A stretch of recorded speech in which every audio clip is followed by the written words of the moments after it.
E Jair Bolsonaro divulgou hoje um vídeo para convocar a população para o ato contra Lula em 16 de março em várias cidades do país. Olá, amigos. No próximo 16 de março, domingo, manifestações por todo o Brasil. Eu, Silas Malafaia e outras lideranças estaremos em Copacabana, Rio de Janeiro.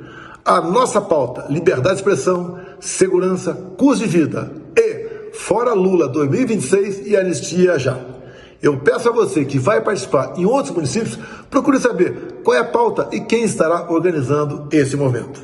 Uma boa sorte a todos e até lá, se Deus quiser. E aí, Ana, quero te ouvir sobre essas palavras de ordem que o Jair Bolsonaro trouxe, a questão de segurança, também liberdade de expressão, fora Lula 2026, ou seja, tirou essa questão do impeachment de Lula para agora, de imediato, jogou ali, olhando um pouco mais adiante para o cenário eleitoral em 2026 e também, claro, a pauta da anistia. Bom, Paula, eu acho que nós temos que começar a falar, né, do fora Lula agora ou 2026. A gente tem que começar a fazer pressão, independentemente dessa manifestação, né? Não que isso seja uma pauta para essa manifestação, mas que uma pauta que precisa entrar no nosso contexto de prioridades em relação a colocar pressão nos parlamentares, é a pauta da urna auditável, que nós não temos, né? Não adianta dizer que é auditável. A gente não sabe se é auditável, se não é auditável, mas o que nós precisamos pressionar os nossos parlamentares é que para 2026 nós tenhamos urnas que respeitem o artigo 37 da nossa Constituição. Urnas auditáveis, contagem pública de votos. Não é contagem, vai todo mundo para uma salinha e olha, o candidato A venceu, o B perdeu por 51-49. É preciso respeitar a nossa Constituição, né? E para essa manifestação, é o que Augusto sempre fala, hoje nós temos presos políticos, inocentes na cadeia. É até ruim a gente encampar, né, alimentar a narrativa e falar pauta da anistia, porque o nome nem deveria ser esse. O nome deveria ser justiça, né? Porque tem muita gente inocente presa, tem muita gente inocente presa em casa, com tornozeleira eletrônica, sem o devido processo respeitado, sem a Constituição respeitada, sem os direitos, né, sendo respeitados, principalmente os direitos dos advogados. Cadê a OAB? A OAB não vai se manifestar? A OAB não vai se manifestar, por exemplo, sobre esse caso da Polícia Federal investigando um advogado que está envolvido num caso que é julgado por Alexandre de Moraes? Ou seja, a OAB vai continuar em silêncio? Então, Paula, tem muita coisa para a gente corrigir, né, no Brasil, mas nós precisamos, daqui a pouco, começar a fazer pressão também nos políticos para que o artigo 37 da nossa Constituição seja respeitado. E agora nós temos muita gente inocente presa há muito tempo. Há muito tempo. Nós temos uma cabeleireira com 2 filhos que foi condenada a 16 anos de cadeia porque escreveu "perdeu Mané" na estátua do Supremo Tribunal Federal. Uma frase que foi dita pelo mesmo ministro que disse "derrotamos o bolsonarismo". O Cauti, uma das pautas aí levantadas pelo Bolsonaro é custo de vida. Trago aqui até o André Luiz Gonzaga no nosso chat, nem picanha, nem cerveja e nem ovos. Claro que a questão da inflação, da alta dos alimentos, está na ordem do dia de todos os brasileiros, né? É a pauta fundamental para qualquer plataforma política para 2026. A oposição começa a se organizar de verdade para 2026, começa a colocar as pautas prioritárias para a eleição do ano que vem, uma atrás da outra, e o problema principal do brasileiro hoje é o aumento insustentável do custo de vida, especialmente dos alimentos. O segundo maior problema é a segurança pública. Então, qualquer candidato que se apresente em 2026 com uma plataforma, um programa claro para resolver esses 2 problemas dos brasileiros, vai ter fortes chances de ganhar as eleições. Bolsonaro percebeu isso e vai bater para que isso seja um dos pontos prioritários. Então, a anistia é importante, a questão da crítica ao governo por aquilo que está fazendo mas também o dia a dia dos brasileiros, que percebem muito mais quanto o carrinho está mais caro do que, infelizmente, as ilegalidades cometidas pelo STF. É um sinal de que eles já estão pensando de forma séria e estruturada em 2026. Oi, Jair Bolsonaro fez críticas ao Tribunal Superior Eleitoral. Numa transmissão ao vivo no sábado, direcionada a apoiadores que residem nos Estados Unidos, o ex-presidente sugeriu que o TSE teria recebido recursos estrangeiros para incentivar jovens de 16 anos a tirarem o título de eleitor. Bolsonaro alegou que esse estímulo do TSE arranjou 2 milhões de votos para Lula. Isso porque, segundo Bolsonaro, 3/4 das pessoas nessa faixa etária votam na esquerda e esses 2 milhões de votos foram aproximadamente a diferença que ele teve para o petista nas eleições presidenciais de 2022. Eles fizeram uma campanha, aí sim pode ter dinheiro de fora, né?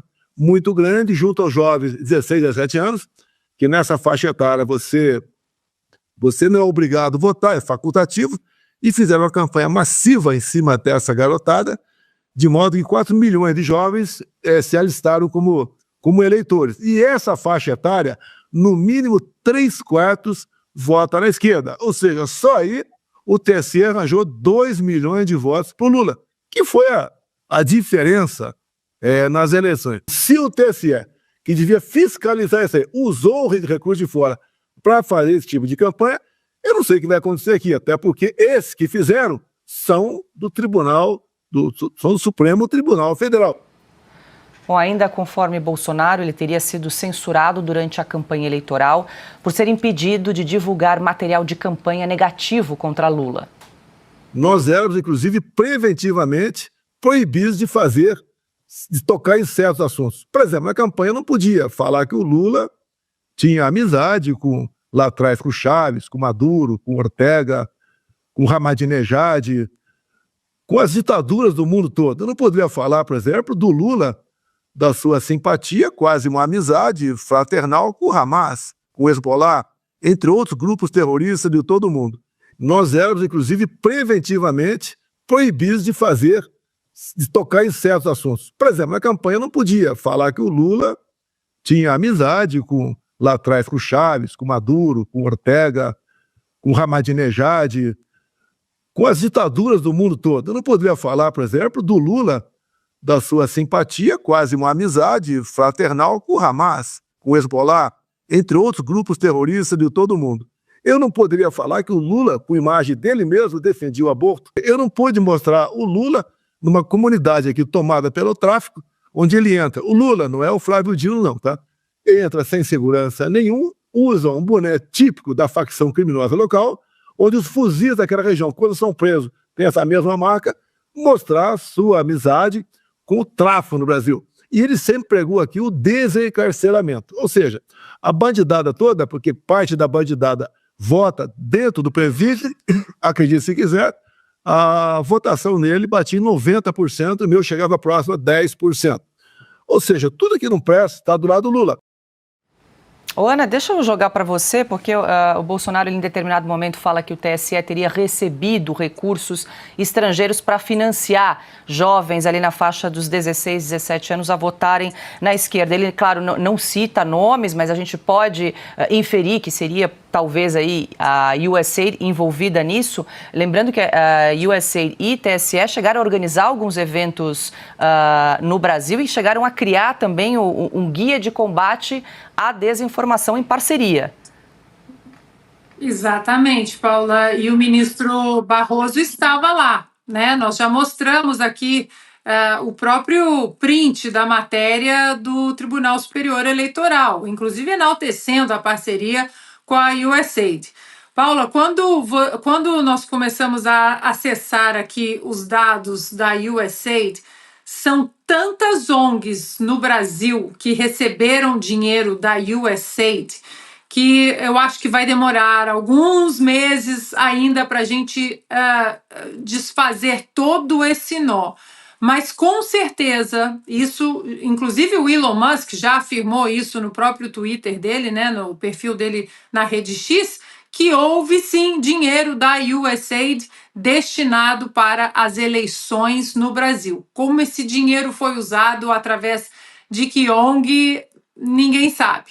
Né? Mas isso uma hora vai aparecer. A verdade, né, o Augusto sempre fala, desmaia, mas não morre, uma hora isso vai aparecer.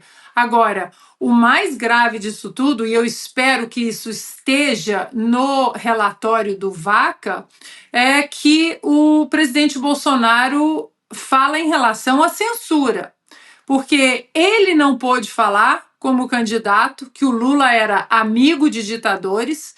Nós também fomos censurados como jornalistas. Nós fomos proibidos de dizer que Lula era amigo de ditadores, amigo do Daniel Ortega, amigo de anos, né? Fidel Castro, da família Castro. Nós fomos censurados, nós não. Foi proibido dizer que Lula era um descondenado, corrupto, amigo de ditadores. Tinha uma lista, né?